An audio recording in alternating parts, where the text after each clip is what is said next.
Welcome back to Glorious Creations. I'm so glad you joined me today. Let's take some of our scraps. I have some end pieces from a cane here, and I'm going to make a lentil bead. You want to swirl it up, take an acrylic block, and lay it on there flat. Start swirling in one direction. Left or right is fine, but always go the same direction. You don't ever want to change directions. You're trying to create a little peak in the clay as you continue to roll the block along the clay. It's going to swirl your clay to make a pretty lentil bead. You're trying to achieve a spiral effect, basically.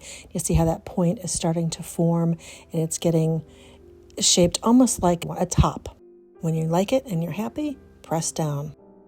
Ooh, I like that spiral, and I like that one too. That turned out really pretty. So let's try it again and see if we can get another good one. Swirl your clay in your hand. Take your acrylic block and start spiraling your clay in a circle. The faster you go will affect the clay underneath. But here again, you're getting that nice little point. And I can see that the clay is starting to spiral underneath the block, and it's really coming up to a nice point. I'm really liking how this one's turning out. Slow down just a little bit, check and look if you like your spiral. If you're happy, press down. Ooh, I can already tell you I like that one. That looks so cool. Pull it off your block. Look at the front.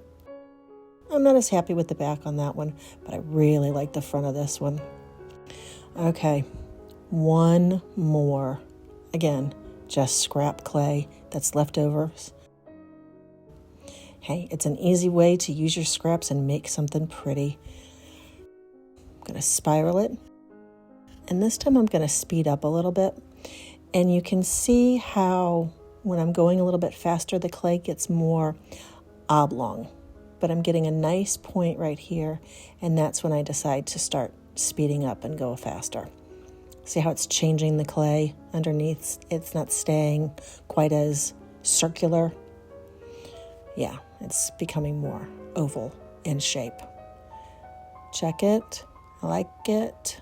Press down. This one didn't turn out quite as good on the front. But I really like the back. I actually like the back better on this one than I do on the front. So there you go. Make some lentils today.